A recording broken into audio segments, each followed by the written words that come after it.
말씀은 출애굽기 2장 1절에서 10절까지 말씀입니다. 출애굽기 2장 1절에서 10절까지 말씀. 저와 여러분이 함께 교독하도록 하겠습니다. 그때 레위 지파의 한 남자가 레위 사람의 딸과 결혼하게 됐습니다.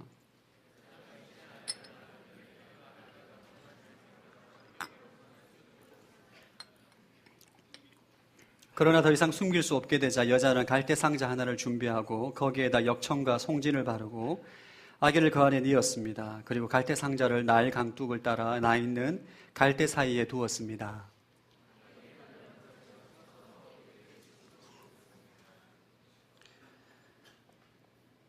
그때 마침 바로의 딸이 나일강에 목욕하려 내려오고 그녀의 시녀들은 강둑을 따라 거닐고 있었습니다. 바로의 딸은 갈대 사이에 있는 상자를 보고는 자신의 여종에게 가져오라고 시켰습니다.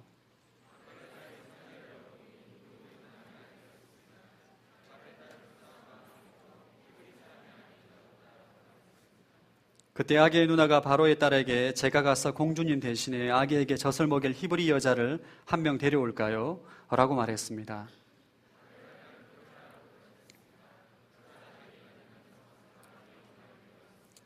바로의 딸은 이 아기를 데려다가 나를 대신에 젖을 먹여라. 내가 대가를 주겠다라고 했습니다.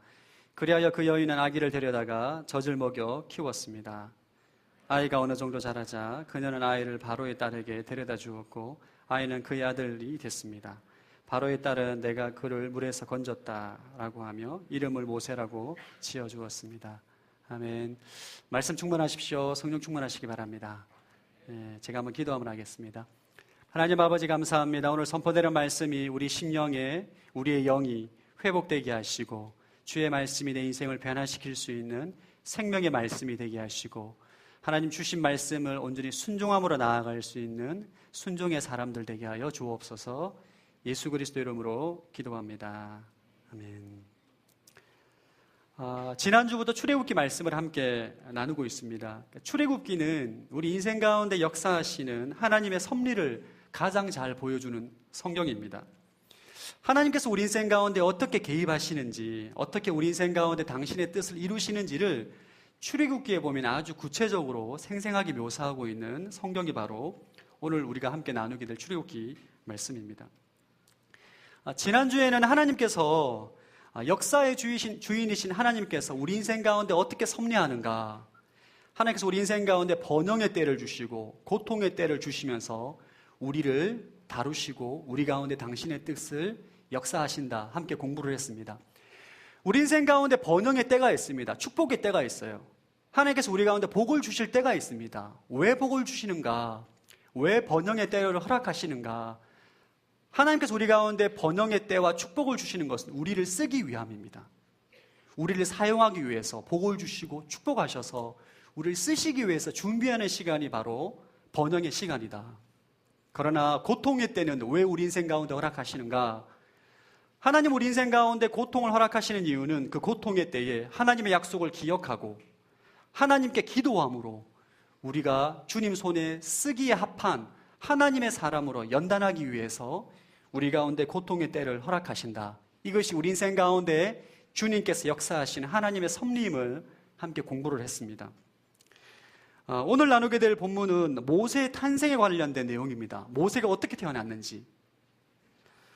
성경에 나오는 수많은 인물들 가운데 아마 예수님 다음으로 가장 위대하게 쓰인 인물이 있다면 바로 모세일 겁니다. 10가지 재앙을 일으키고 바다가 갈라지고 율법을 받고 인류 역사상 전무후무하게 쓰임받은 위대한 믿음의 사람이 바로 모세입니다. 오늘 본문에는 그 위대한 믿음의 사람 모세가 어떻게 이 땅 가운데 태어났는가에 대한 구체적인 내용이 나옵니다. 오늘 모세의 탄생 사건을 통해서 다시 한번 하나님의 섭리를, 우리 인생 가운데 역사하신 하나님의 섭리를 배우기를 원합니다. 첫 번째 나누고 싶은 주제는 믿음의 가정을 세우라입니다. 우리 1절과 2절 한번 읽어보겠습니다. 시작. 그때 레위 지파 한 사람과 레위 사람의 딸과 결혼하게 됐습니다.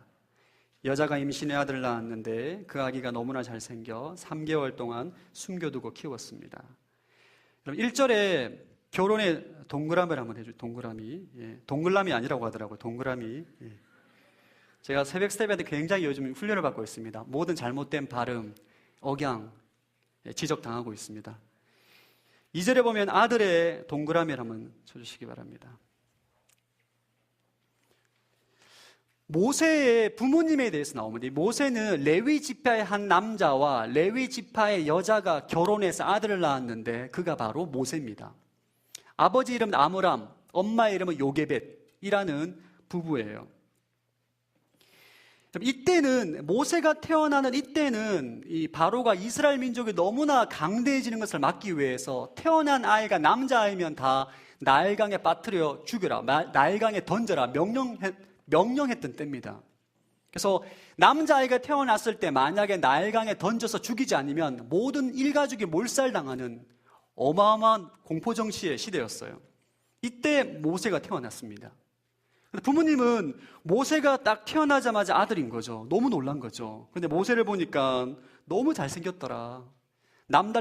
사도행전에 보면 남달리 생겼더라. 하나님께서 이 아들을 향한 특별한 목적과 뜻이 있음을 발견하고 3개월 동안 숨어서 키웁니다. 만약에 들키면, 모세에게는 형과 누나가 있어요. 형은 아론이고 누나는 미리암입니다. 이때 미리암의 나이가 약 12살 내지 13살. 형 아론은 3살이 많기 때문에 이제 3살, 4살 아장아장 걸어다니는 나이인 거죠. 모세를 키우는 게 발각이 되면 온 가족이 몰살당하는 위험 가운데 있음에도 불구하고 이 모세의 부부는 숨겨서 키우기로 결단을 합니다. 이 모세의 부모님들이 모세를 죽이지 않고 키우기로 결단한 것은 믿음의 행동이었다라고 히브리서에서는 증언하고 있습니다. 우리 히브리서 11장 23절 한번 자막을 통해서 한번 읽어보겠습니다. 시작.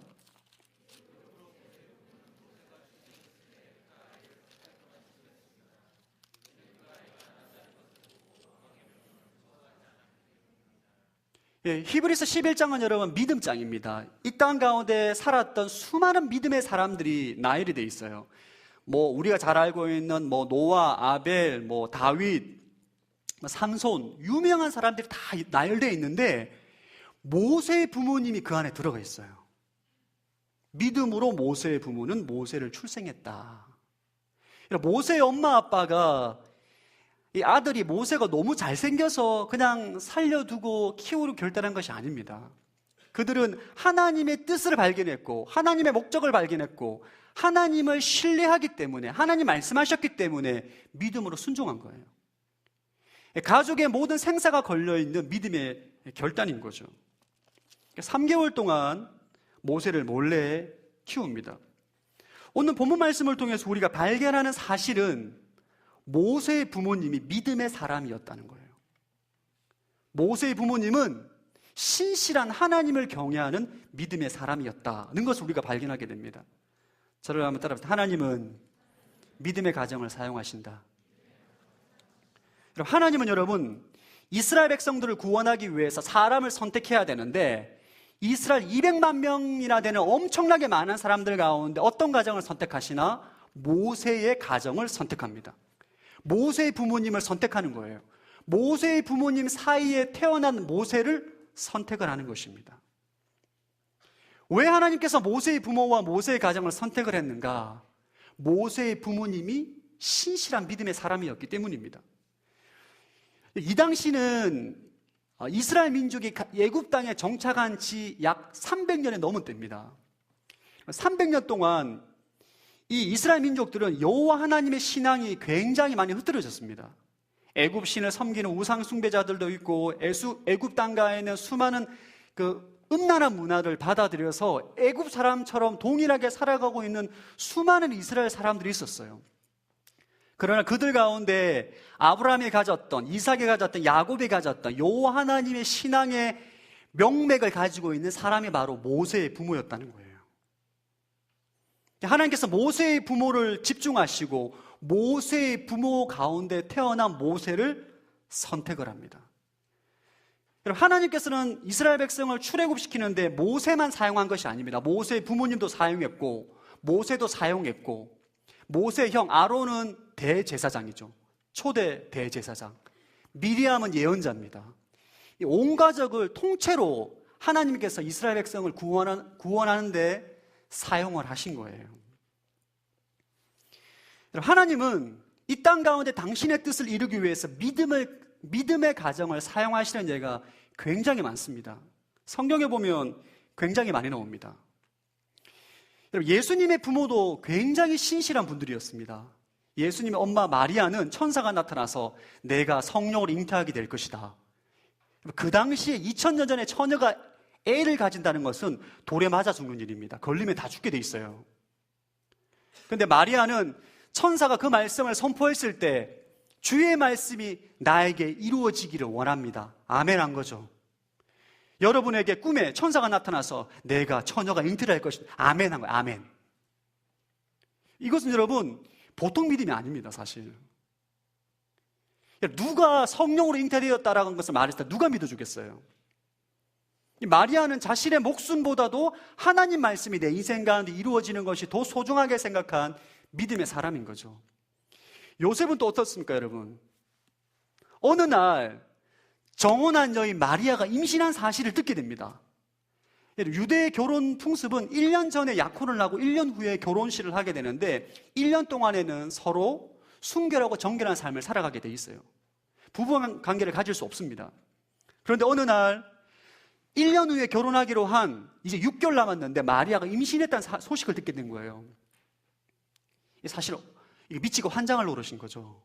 근데 요셉은 의로운 사람이라 조용히 이 일을 끊고자 합니다. 화를 내지 않습니다. 그냥 조용하게 이 일을 마무리하고자 하는데 천사가 나타나서 이것은 성령으로 잉태된 것이고 하나님의 뜻이다 계시했을 때 요셉은 아멘 하고 믿음으로 받아들입니다. 이것을 믿음으로 받아들이는 것은 쉬운 일이 아니에요. 그만큼 하나님께서 예수님의 부모로 선택한 요셉과 마리아는 신실한 믿음의 사람이었다는 것을 증거합니다. 저는 이 믿음의 가정을 주님께서 사용하신다는 예를 멀리서 찾을 필요가 없습니다. 하 목사님과 하스테반 선교사님 보면 알 수가 있습니다. 하시 집안, 하용조 목사님 집안은 보통 집안이 아닙니다. 할렐루야. 영적 카리스마가 있어요. 범접할 수 없는, 누구도 흉내낼 수 없는 하스테반 선교사님 7,300 용사 이런 선포하시잖아요. 그 가정 가운데 하나님의 특별한 기름 부으심이 있습니다. 오늘 출애굽기 2장 말씀을 통해서 우리 무엇을 발견하는가? 하나님은 믿음의 가정을 사용하신다는 거예요. 아멘. 여러분, 하나님은 지금도 이 땅 가운데 당신의 뜻을 이루기 위해서 믿음의 가정을 찾고 있습니다. 믿음의 가정을 찾고 신실한 믿음의 사람을 통하여서, 그 가정을 통하여서 이 땅 가운데 당신의 뜻을 이루신다는 거예요. 가정은 하나님께서 최초로 만드신 조직이에요. 그러니까 회사와 국가와 여러 단체들은 인간들이 만든 조직입니다. 인간의 지혜로, 인간의 아이디어로 만든 조직이에요. 그러나 여러분, 결혼을 통해서 이루어지는 가정은 하나님께서 설계하시고 만드신 조직이에요. 요즘 꼭 남자와 여자만 결혼해야 되느냐라고 이의를 제기하는 일부 무리가 있습니다. 왜 동성끼리는 결혼하면 안 되느냐 말하는 무리가 있는 거죠. 여러분, 동물들은 결혼해서 가정을 꾸리지 않습니다. 그냥 종족 보존만 할 뿐이에요. 그러나 인간은 결혼해서 가정을 꾸립니다. 왜? 이유가 있어요, 여러분. 하나님께서 결혼을 통해서 우리가 가정을 만드시고 우리가 한 가정으로 남편과 아내와 자녀라는 한 가정의 울타리를 만든 이유가 있습니다. 그것이 말라기 2장 15절 말씀 읽어보겠습니다. 현대인의 성경으로 한번 읽어보겠습니다. 시작.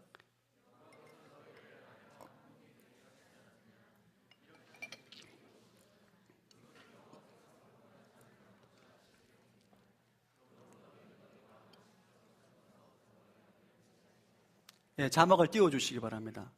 하나님께서 아내와 한 몸을 이루게 하는 결혼을 통해서 가정을 이루는 이유는 경건한 자녀를 얻고자 함이에요.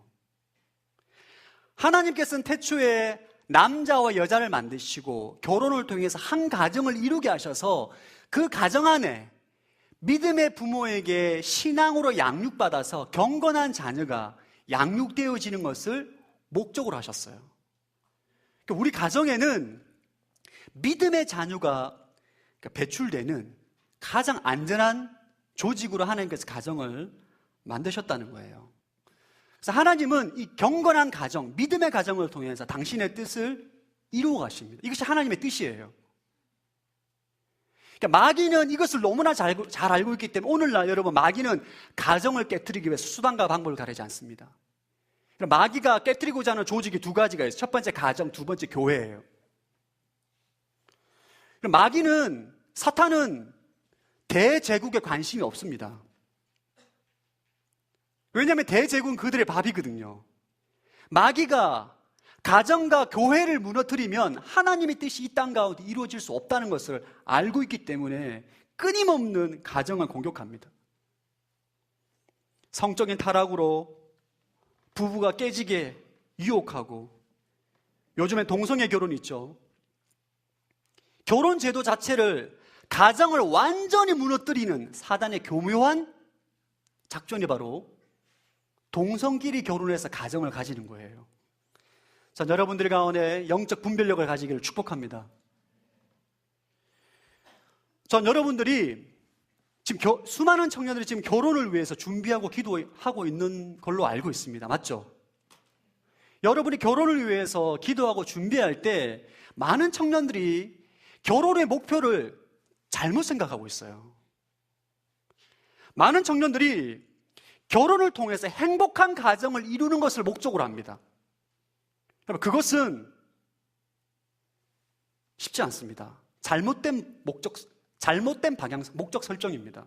여러분이 목적으로 삼아야 되는 것은 결혼을 통해서 믿음의 가정을 세우기를 목적으로 삼아야 돼요. 아멘. 여러분, 행복한 가정을, 많은 부부들이 갈등하는 이유가 결혼하게 되면 행복한 가정을 꿈꿉니다. 결혼하게 되면 나를 그렇게 사랑하는 형제가 나의 모든 필요를 채워주겠지.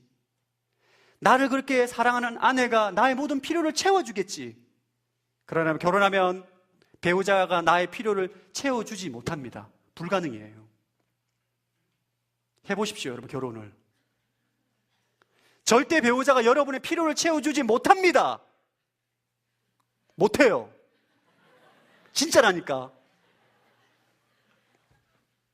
우리가 결혼을 해서 하나님이 기뻐하시는 믿음의 가정을 세우는 것을 목표로 삼을 때에 행복이 따라오는 거예요. 아멘. 목적을 잘 잡아야 돼요. 방향을 잘못 설정하면은, 여러분, 행복한 가정은 기준이 지극히 자기 중심적입니다. 어떤 형제는 아침마다 밥을 차려주고 나에게 간식을 해줄 때에 행복을 느끼는 형제가 있어요. 어떤 자매는 모든 집안일을 형제가 해주길 바라는 자매가 있습니다. 여러분, 행복의 기준은 사람마다 다 달라요. 그러나 여러분, 예수 그리스도가 우리 인생의, 우리 가정의 주인 되시고 하나님을 경외하는 믿음의 가정을 세울 때에 그 가정 가운데 진정한 행복과 하나님의 뜻이 임하게 될 줄로 믿습니다. 여러분이 결혼을 통해서 믿음의 가정을 세우는 것을 목적으로 잡을 때에 어떤 현상이 나타나는가? 배우자를 바라보는 기준이 달라지게 됩니다. 아멘. 목사님, 저는 이제 필에 맞는 형제를 만나기를 원해요. 이 느낌, 말로 표현할 수 없는 그 느낌, 왠지 모르는 그 느낌을 찾는 거죠. 느낌. 왜? 그 느낌이 충족될 때 내가 행복할 것 같거든. 여러분이 결혼의 목적을, 오늘 본문에 나오는 믿음의 가정이라는 목적을 명확하게 설정하면 배우자를 볼 때에 선택의 기준이 달라진다니까요. 이전에 했던 공동체에 굉장히 신실한 형제가 있었어요. 이 형제가 자매랑 굉장히 예쁘고 어린 자매랑 교제를 했습니다. 아름답게 교제를 하다가 이제 결혼 얘기를 할 때에 그 자매의 부모님이 심각하게 반대를 했어요. 이유는 형제가 너무 무능력하다는 거지. 사실 그 형제가 대기업에 다니는 형제였는데 그 자매 부모님 보기에는 좀 부족했던 것 같아요. 그러니까 이 형제가 헤어짐의 슬픔을 듣고 날마다 새벽 기도에 눈물을 흘리고 기도하다가 저랑 대화를 한번 나눴습니다. 제가 물어봤어요. 어떤 가정을 이루기를 원하는가? 형제가 선뜻 대답을 잘 못하더라고요. 그러니까 조금 더 기도하는 시간을 가지다가 저랑 한 번 더 대화하는 시간을 가졌습니다. 자기 집이 예수 믿는 가정이 아니기 때문에 자기는 정말 예수님을 잘 믿는 믿음의 가정을 세우기를 원한다. 그러니까 제가 한마디 했습니다. 새벽 기도하는 자매 가운데 한 명을 택해라. 그러면 너의 목적이 명확하게 이루어질 거다. 걱정하지 말고. 제 간증을 1시간 쭉 얘기했어요. 이 형제 눈에 불이 막 번쩍. 새벽 기도 나오면 한 자리에서 기도하지 않아. 온 자리를 옮겨 다녀요. 기도할 때. 왜? 기도하다 자매를 봐야 되니까. 이 자매가 좋은지 저 자매가 좋은지 봐야 되니까. 할렐루야. 3개월에 어떤 자매는 손을 잡고 저에게 오는 거예요. 제가 알고 있는 자매인데 저희 새벽 스텝으로 굉장히 신실한 자매였습니다. 외모는 그렇게 그 형제가 추구하던 외모가 전혀 아닌 자매였어요. 그러나 그 자매가 4명 가운데 있는 믿음의 가정에 대한 소원함, 하나님을 향한 열정, 이것을 그 형제가 기도하다가 본 거예요. 저 자매구나. 할렐루야. 딱 용감하게 대시라니까 자매가 아멘. 지금 결혼해서 아기 낳고 잘 살고 있습니다. 사랑하는 여러분, 전 여러분이 결혼의 목표를 내가 원하는 이상형을 만나는 게 아니라 믿음의 가정을 세우는 것을 결혼의 목적으로 삼으시기를 축복합니다. 여러분의 눈이 달라질 거예요. 아멘.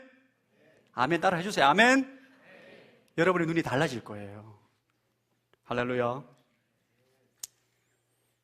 목사님, 만날 기회조차 없습니다. 여러분, 제가 중요한 비밀을 가르쳐 드릴게요.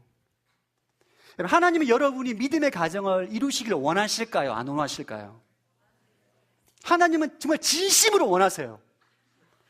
여러분이 믿음의 가정을 세우길 진심으로 원한다고요. 여러분이 이 기도를 드리면 돼요. 하나님, 내가 진심으로 믿음의 가정을 세우기를 원합니다. 만남의 기회를 주십시오. 순종하겠습니다. 진심으로 기도하잖아요? 메뚜기 떼가 임할 줄로 믿습니다. 메뚜기 떼가 임해요. 임한다니까. 아멘. 제가 웃자고 한 게 아니라 진심이에요. 여러분이 하나님이 원하시는 목적에 맞춰서 진심 어린 기도를 드릴 때에 하나님께서 메뚜기 떼와 같은 형제를 보내주실 것입니다. 메뚜기 떼와 같은 자매를 보내주실 것입니다. 그때 분별해서 한 사람을 선택하면 돼요. 할렐루야. 아름다운 믿음의 가정을 세우기를 축복합니다. 두 번째 나누고 싶은 주제는 믿음으로 하나님께 맡겨라입니다. 자, 3절과 4절 한번 읽어보겠습니다. 시작.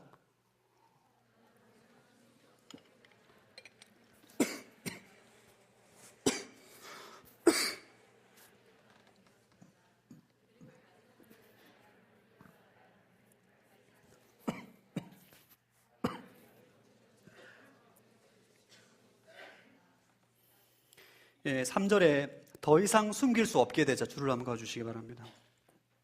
갈대 상자에 네모칸을 쳐주시고 4절에 어떻게 될지 지켜보고 있었습니다. 줄을 한번 그어주시기 바랍니다. 모세 부모님이 3개월이 지나자 더 이상 모세를 숨길 수가 없는 거죠. 막 울고 사람들에게 소리가 들리기 때문에 발각이 되면 온 가족이 죽음을 당하기 때문에 결국 모세 어머니는 갈대 상자를 만듭니다. 갈대 상자를 만들어서 그 안에 역청과 송진을 바르면, 역청은 아스팔트 생각하시면 아스팔트, 시꺼먼 아스팔트로 방수 처리를 하고 그 안에 모세를 이어서 3절에 보시면 나일 강둑에 따라 나 있는 갈대 사이에 모세를 놓아둡니다.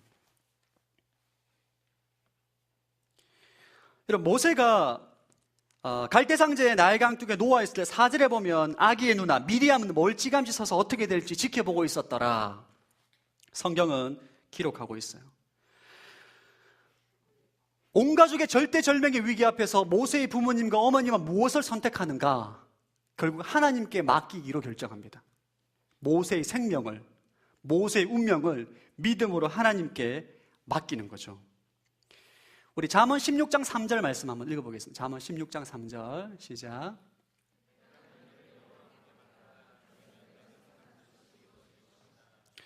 성경은 여러분, 우리 인생의 위기가 찾아왔을 때, 인생의 절대절명의 위기가 찾아왔을 때 무엇을 말씀하시는가? 너희 짐을, 내가 하는 일을 여호와께 맡겨라. 그리하면 너의 경영이 이루어지리라 명령하고 있어요. 모세 어머니는 그 가정 가운데 있는 가장 큰 문제, 모세가 발각되면 다 죽습니다. 엄청난 살벌한 시대에 살았기 때문에 도저히 어떻게 할 수 없어서 참다가 결국은 믿음으로 하나님께 모세를 맡긴 거죠. 오늘 모세 어머니가 믿음으로 하나님께 맡긴 이 내용은, 이 본문은 구체적인 두 가지 행동이 우리에게 보여집니다. 하나님께 맡기는 게 뭐냐 도대체? 믿음으로 하나님께 맡기는 게 도대체 무엇인가? 첫 번째는 저랑 따라합시다. 현재 상황에서 최선을 다하는 것. 하나님을 맡긴다는, 하나님께 믿음으로 맡긴다는 것은 현재 상황에서 내가 할 수 있는 최선을 다하는 거예요. 다시 한번 3절 말씀 한번 읽어보겠습니다. 시작. 여자는 갈대 상자를 하나 준비하고 거기에다가 역청과 송진을 바르고 아기를 그 안에 뉘었습니다. 그리고 갈대 상자를 나일 강둑을 따라 나 있는 갈대 사이에 두었습니다. 모세 어머니는 한 가지 그가 생각할 수 있는 최선의 계획을 짭니다. 모세가 강물에 빠지지 않고 안전하게 이동할 수 있는 갈대 상자를 만들고 방수 처리를 하고, 그리고 나일강이 굉장히 높죠. 넓은데 그 가운데 사람들이 왕래가 많은 나일 강둑 갈대 사이에 놓아두는 거예요. 혹시나 지나가는 사람이 모세를 보고 데리고 갈 수 있도록 나름 최선의 계획을 짠 거죠. 우리가 흔히 인생의 위기 가운데 인생의 문제를 하나님께 맡기라 라고 말했을 때 많은 사람들이 그냥 아무것도 안 하면 된다고 생각합니다. 하나님께 맡길 때에 하나님, 제 인생의 문제를 주님 맡아주십시오라고 고백하고 그냥 가만히 있는 거죠. 성경은 근데 그렇게 말하지 않습니다. 하나님께 내 인생의 문제를 맡긴다고 할 때는 현재 상황에서 할 수 있는 최선을 다하는 것을 말해주고 있어요. 오늘 본문에 나오는 모세 어머니는 나름 계획을 세웁니다. 플랜을 짭니다. 그리고 자신의 딸 미리암에게 끝까지 지켜보라, 관찰해라. 혹시나 이 물결이 휩쓸려서 빠질까봐 관찰하게끔 계속적으로 어떤 플랜이 있고 계획이 있는 거예요. 저를 한번 따라, 믿음의 사람은 최선을 다한다. 믿음의 사람은 자신의 삶의 현장에서 최선을 다하는 사람입니다. 그게 하나님께 맡기는 거예요. 믿음의 사람은 절대 원망하거나 불평하지 않습니다. 요셉을 기억해 보십시오. 그가 노예일 때, 그가 감옥에 갔을 때, 그는 그의 인생을 하나님께 맡깁니다. 하나님께 맡겼다고 해서 그가 자포자기하는 삶을 사는 게 아니에요. 자기에게 주어진 직분의 자리에서 최선을 다합니다. 원망하지 않습니다. 불평하지 않습니다. 자, 여러분의 입술에 원망과 불평이 떠나가기를 축복합니다. 믿음의 사람은 최선을 다하는 사람이에요. 여러분, 취업 문제를 놓고 기도하는 청년들이 있다면 여러분 할 수 있는 최선을 다해서 원서를 넣으십시오. 아멘. 그리고 하나님께 인도하심을 맡기는 거예요. 내가 할 수 있는 최선을 다해야 됩니다. 이것이 하나님께 맡기는 것이에요. 성경에 보면 에스더라는 인물이 나옵니다. 하만의 계략으로 인해서 유대민족이 몰살을 당하는 위기에 처해 있을 때 에스더는 그냥 가만히 있지 않습니다. 민족들에게 금식 기도를 시키고 본인은 왕의 마음을 사로잡을 수 있는 나름 계략을 짭니다. 잔치상에 초대를 해서 술을 먹이고 그가 나를 마음에 들어할 수 있도록 애교를 부리기도 하고, 그때 타이밍을 노리는 거죠. 왕에게 나의 어려움을 얘기하리라, 하만의 계략을 폭로하리라. 이러한 삶이 하나님께 맡긴다는 거예요. 자, 여러분, 믿음의 가정을 사모하시고 결혼을 위해서 준비하는 청년들에게 몇 가지 권면을 하고 싶습니다.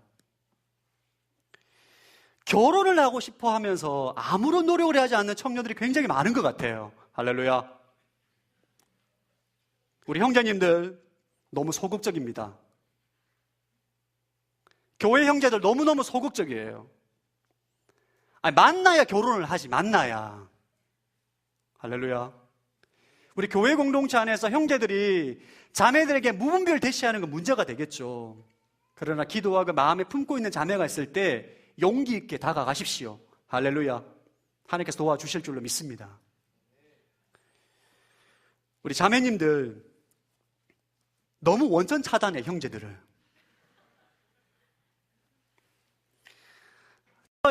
있었던 공동체의 어떤 자매가, 제가 자매한테 물어봤습니다. 우리 자매님은 어떤 스타일을 좋아합니까? 물어보니까 자기는 평범한, 자기는 잘생긴 사람 싫어한대요. 장동건처럼 잘생긴 사람 싫어한대. 자기는 평범하게 생긴 사람을 좋아한다는 거예요. 평범하게 생긴 사람.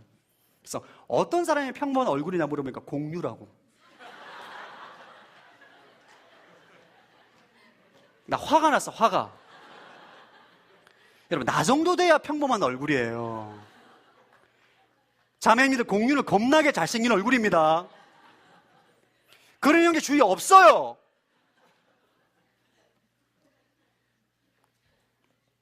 자매님들, 제발 원하는 스타일, 백마탄 왕자가 나에게 와서 사랑 고백하는 거, 그런 생각 버리십시오. 여러분에게 형제가 접근하면 만나세요. 그리고 소문내지 마. 소문내지 마세요. 형제들과의 만남 가운데 알아가는 시간을 가지고 교제함을 통해서 서로를 알아가고 이해해가고 그런 교제하는 과정 가운데 하나님께서 보내주신 배우자임을 분별하는 시간을 가지는 것입니다. 아멘.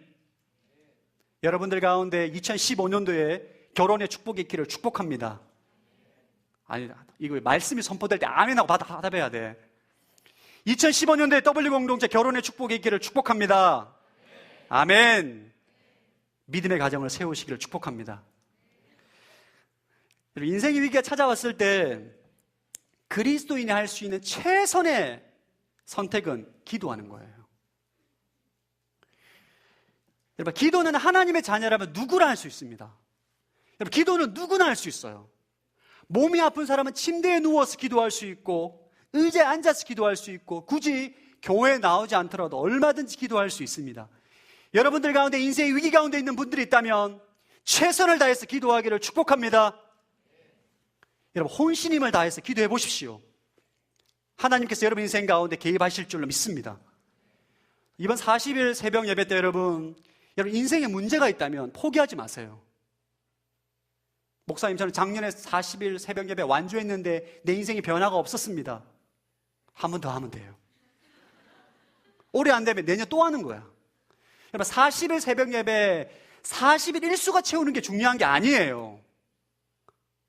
하루 빠지면 뭐 어떻습니까? 이틀 빠지면 뭐 어때요? 10일 빠지면 뭐 어떻습니까?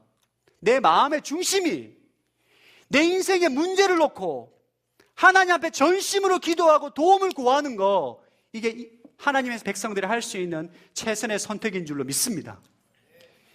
이런 사람이 하나님께 내 인생의 짐을 맡겼다라고 말하는 거예요. 아멘.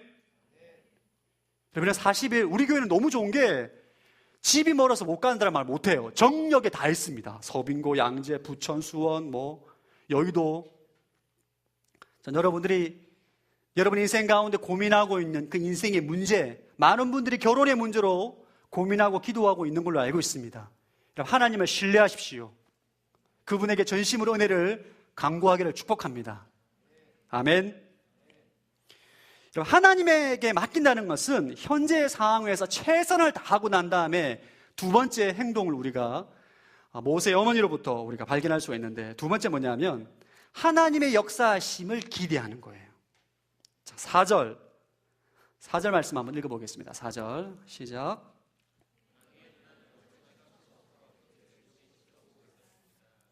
예, 미디엄 아기의 눈에는 멀찌감치 서서 어떻게 될지 지켜보고 있더라. 모세의 어머니가 시킨 거죠. 12살, 13살 된 어린 소녀에게 갈대 상자를 보고 어떻게 되는지 지켜봐라. 이 말씀을 묵상하다 보면 여러분, 모세의 어머니와 미리암의 마음에는 두려움이 있는 게 아니에요. 하나님께서 개입하실 것이다. 기대하는 마음으로 하나님의 역사하심을 기대합니다. 하나님께 맡겼다고 하는 것은 하나님께 내가 할 수 있는 최선을 다하고 난 다음에 두려워하고 염려하는 것은 맡긴 게 아닙니다. 하나님께 맡긴 다음에는 두려움과 염려함이 아니라 하나님께서 어떻게 역사하실까? 어떻게 개입하실까? 어떻게 일하실까? 기대하고 소망하는 마음으로 기다리는 거예요. 이것이 바로 하나님께 맡긴 것입니다. 많은 사람들이 여기가 어려워요. 내가 할 수 있는 최선은 누구든지 다 합니다. 최선을 다해서 기도하고 최선을 다해서 노력하고 최선을 다해서 문을 두드리는데 기다릴 때 두려워하는 거죠. 안 되면 어떡하나? 실패하면 어떡하나? 이번에도 망하면 어떡하나? 인생의 문제를 하나님께 맡겼다라고 고백하면서 염려하고 두려워하는 것은 맡긴 게 아니에요. 못 맡긴 겁니다. 우리는 하나님께서 일하시도록 시간을 드려야 돼요.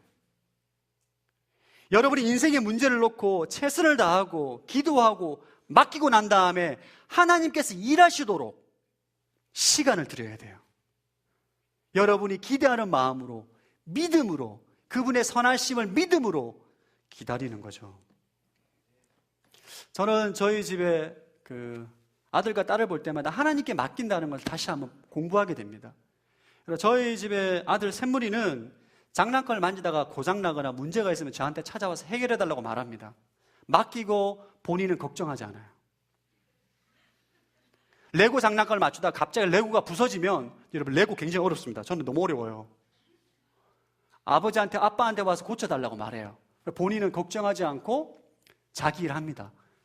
갑자기 샘물이가 차서 아빠 제가 너무 힘든 걸 맡겼나요? 괜찮아요? 고칠 수 있겠어요? 이렇게 묻지 않습니다. 여러분 안 묻는다고. 당연히 해결할 줄 알고 본인은 편안하게 두 다리 뻗고 잡니다. 이게 맡긴 거예요. 여러분이 인생의 문제를 놓고 하나님께 기도하고 맡기고 주님을 의지한다고 말해놓고 뒤돌아서면 염려하고 근심하고 걱정하고 두려워하는 것은 맡긴 게 아니에요. 출애굽기 14장에 가면 여러분 모세가 하나님의 도우심으로 이집트를 탈출합니다. 그들이 200만 명의 사람이 지금 홍해 앞에 진을 칩니다. 하나님께서 말씀하신 그곳에 그때 눈앞에 바로의 군대가 추격을 해요. 뒤에는 홍해 앞바다가 있습니다. 이스라엘 백성들은 난리가 났습니다. 두려워서 우리 다 죽었다고. 그때 모세는 두려워하지 않습니다. 염려하지 않습니다. 하나님께서 일하실 것을 기대합니다. 우리 출애굽기 14장 13절 14절 한번 읽어보겠습니다.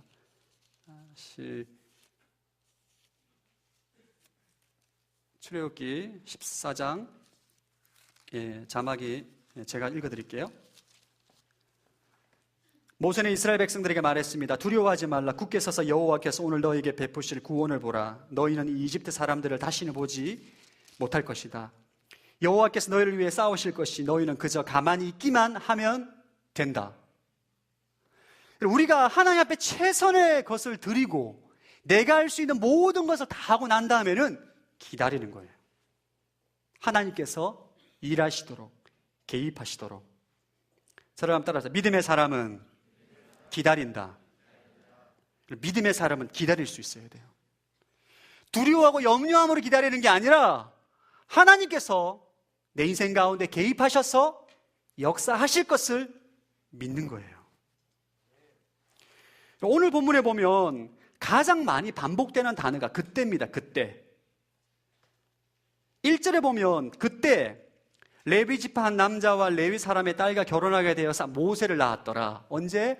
바로가 극심하게 핍박할 바로 그때에 하나님께서 그때부터 하나님께서 개입을 하셨다는 거예요. 5절에 보면 그때 마침 바로의 딸이 나일강에 목욕하러 내려왔더라. 모세 어머니가 갈대 상자를 만들어서 나일 강둑에 갈대사에 넣어놓았을 때 그때 금방 물이 파도가 쳐서 갈대 상자가 뒤집히면 모세 죽는 겁니다. 그때 바로의 딸이 나타난 거예요. 7절에 보면 그때 아기 누나가 이 바로의 딸이 히브리 사람 모세를 보고 마음에 감동을 받았을 때 그때 12살, 13살 되는 미리암이 바로의 딸에 가서 아기에게 젖을 먹일 사람을 제가 데리고 올까요? 라고 말을 합니다. 하나님의 타이밍은 기가 막혀요. 저를 따라합니다. 하나님의 때는 완벽하다. 이것을 믿기를 축복합니다. 여러분의 인생의 문제를 주님께 의탁하고 맡기고 난 다음에 우리에게 어떤 믿음이 있어야 되냐 하면 하나님의 때는 완벽하다. 물론 지금 내가 원하는 때에 하나님의 역사가 일어나지 않는다 할지라도 우리 진리의 말씀을 보고 하나님의 선하심과 완전하심과 완벽한 타이밍을 믿고 기다리는 거예요. 하나님의 역사하심에 기다리다 지친 분들이 계십니까? 하나님의 때를 신뢰하기를 축복합니다. 하나님의 때를 신뢰하십시오. 그분은 여러분의 인생 가운데 가장 정확한 때에 완벽한 방법으로 임하게 될 줄로 믿습니다. 자, 마지막 나눌 주제는 반전의 하나님을 기대하라입니다. 여러분, 절대절명의 위기에서 하나님께 모세를 맡긴 나머지 최선을 다하고 기대하고 소망하는 마음으로 기다린 결과 어떤 일이 일어나는가? 여러분, 놀랍습니다. 5절부터 10절까지 기가 막힌 일이 일어납니다. 갈대 상자를 나일강 강둑에 있을 때 그때 갑자기 바로의 딸이 나타나요. 짠 것처럼. 애굽에 수많은 사람들이 있는데 여러분, 평민들은 히브리 사람을 데리고 가지 못합니다. 걸리면 바로 끝나는 거예요. 바로의 딸, 아빠의 명령에 어길 수 있을 만한 배짱이 있는 바로의 딸이 나타나서 갈대 상자 뚜껑을 열어봅니다. 애가 있는 거죠. 히브리 아기구나. 근데 마침 바로의 딸의 마음에 불쌍한 마음이 들어요. 하필 불쌍한 마음이 왜 들까? 얘는 머리가 참 크구나. 이런 생각이 안 들고 그냥 불쌍한 마음이 드는 거죠. 하나님께서 그 마음을 주신 거죠. 그리고 그때 미리암 12살, 10살 된 애가 공주님, 당신의 아기에게 젖을 먹일 수 있는 사람을 데려오리까? 어떻게 이런 지혜가 있는지 모르겠습니다. 이 조그만 아이가. 그러니까 여자가 데리고 오라고 하죠. 미리암이 자기 엄마를 데리고 옵니다. 데리고 와서 우리 9절 말씀 한번 보면 9절 말씀 시작.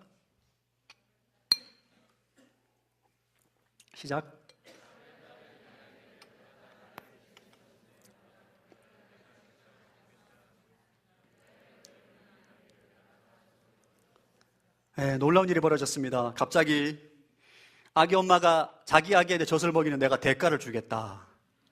담임 목사님 아침 새벽에 설교하실 때 너무 웃겼다고, 저도 웃겼거든요. 기가 막히지 않습니까? 담임 목사님 표현을 월급 받고 아기를 키운다. 자기 아기인데 월급을 받는 거죠. 자기 아기 키우는데 월급 받는 사람이 있습니까? 이 세상에 없어요. 인생의 위기 가운데 하나님께 맡겼을 때 반전 드라마가 연출되는 것이죠. 아멘. 저를 따라합시다. 우리 하나님은 역전의 용사이다. 우리 하나님 역전의 용사입니다. 축복하겠습니다. 우리 하나님은 역전의 용사예요.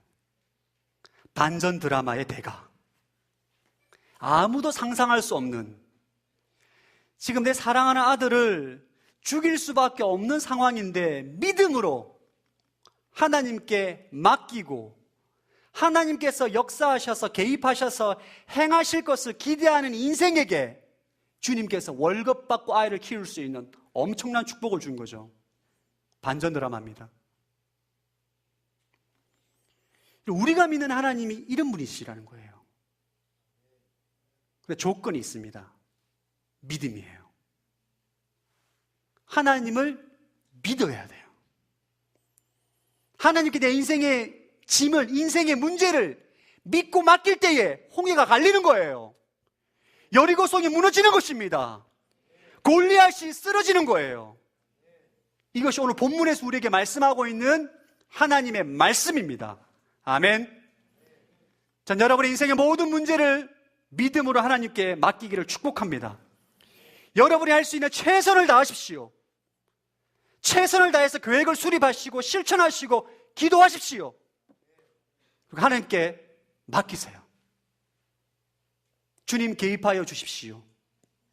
주님 내 삶에 개입하셔서 역사하셔서 하나님의 가득한 때에 가장 완벽한 방법으로 주님 연출하십시오. 그런 인생에 하나님의 기적을 경험하게 될 줄로 믿습니다. 여러분도 저도 제 인생을 보면 사실 제 고향은 경남 합천인데 굉장히 시골입니다, 여러분. 완전 촌놈이에요. 완전 촌놈이 지금 대한민국의 정책 금융의 중심 여의도에서 대W 공동체 담당 목사를 하고 있다는 자체가 인생 역전입니다. 할렐루야. 저희 가문의 영광이에요. 저희 집안의 자랑입니다.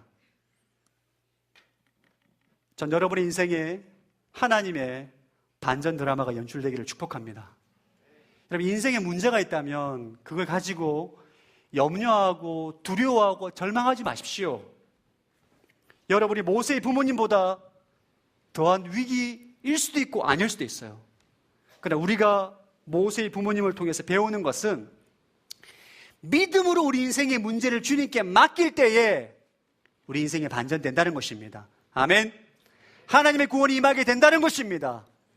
여러분 인생 가운데 하나님의 반전 드라마가 연출되어지길 주의 이름으로 축복합니다. 아멘. 다 함께 일어나서 함께 찬양하며 주님 앞으로 기도하며 나아가겠습니다.